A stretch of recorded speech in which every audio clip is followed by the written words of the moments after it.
Oh,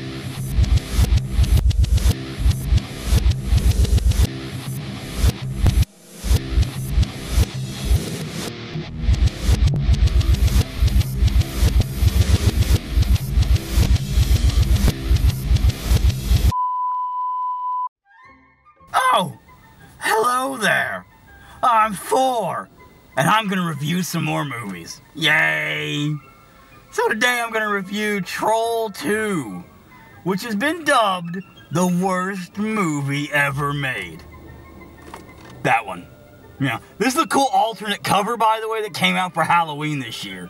So I went ahead and picked it up for $5.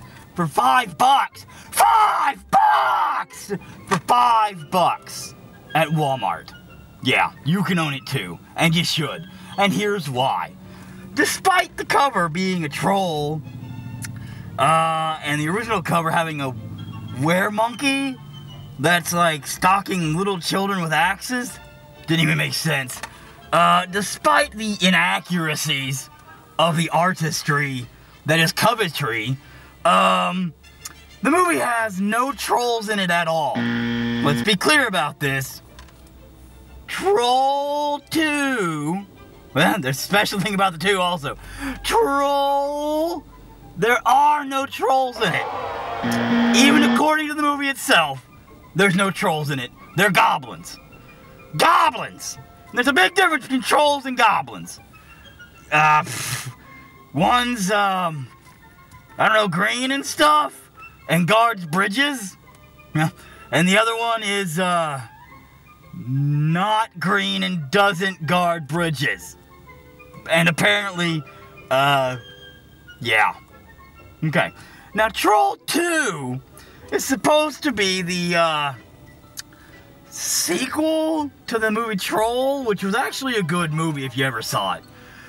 That movie was about some mushrooms, and, an old lady that eats them, and trips hard balls, and then trolls.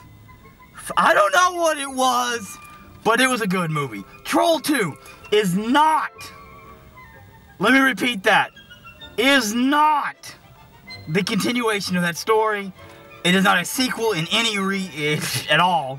At all. No, it's not. No.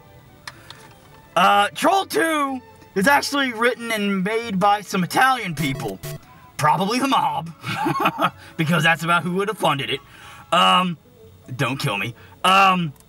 But Troll 2 is actually made by some Italian people, who spoke no English, by the way, and wrote it in really bad English, and made the cast and crew read it directly, like, as it was. So the bad acting ain't their fault. But it was created by some Italians, right? That spoke no English, and when they were going to distribute it in America, America said, hey, me naming it Goblin doesn't make any sense, because nobody will give a crap. But if you name it Troll 2, because this other movie, Troll, was pretty cool, people will love it and they'll watch it. Okay. Seemed like a smart plan. But Troll 2 is quite possibly one of the most underrated movies of all time. It is Oscar nominated, if you didn't know that, and stars Morgan Freeman and Brad Pitt. I'm just saying, I mean, you can't go wrong with a movie with that kind of star power. The movie itself is actually about a little boy, right, which is Morgan Freeman, a little boy who travels cross-country with his family, right, who are on vacation, trying to go to some Walt Disney-like, thing, and it's him and his family, his sister, his mom, and his dad, who are kooky and nutty and drive across-country, and encounter a whole bunch of crazy stuff as they go. A lot of fun, nutty stuff, and, you know, finally they get there, the place is closed down, and they leave and go home. But, in the process of all that, Morgan Freeman being the little boy and all, and Brad Pitt's his dad, by the way, they come across a town called Nilbog, which is goblin backwards for any of you morons out there, and decide to stop in for a brunch. And as they do, apparently, it's a town ran by the Swiss mob, and they get caught up in a cat-and-mouse-styled game of assassins with two snipers that are trying to take each other out the entire time. And, yep, that's pretty much the movie in a nutshell. Greatest movie ever made, Oscar nominated. The soundtrack is actually by P. Diddy. Can't stop. Okay, if you did not know that. Won't stop. Yeah, P. Diddy does the entire soundtrack. Amazing work. Amazing work. At least at par with his Godzilla song for the Godzilla movie there. Oh my God! After that, though, in the town of Nilbog, they also encounter a group of bizarre underground cultist goblin people, apparently, and their witch leader, who turns people into trees and plant food. So in a nutshell, here's what you have. A phenomenal cast, including Morgan Freeman, Brad Pitt, Oprah Winfrey makes a cameo, Bill Nye the Science Guy's in it, actually, as the mayor of Nilbog. And you have all these great actors and actresses. It's phenomenally written. Steven Spielberg produced it.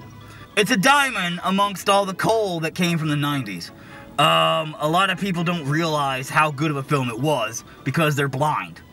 Like 97% of America apparently is blind. I did not know that. It's pretty amazing considering all the people that drive. Well, no, actually, the drivers are pretty much blind and stupid. And I don't think they ever pass their driver's tests. Because, man, they suck. Like, you people are stupid. Don't drive like an idiot. But anyway, the point being is everybody's apparently blind. Because this film has been called the worst movie ever made. And it's just the opposite of that. It's actually the best movie in the history of mankind.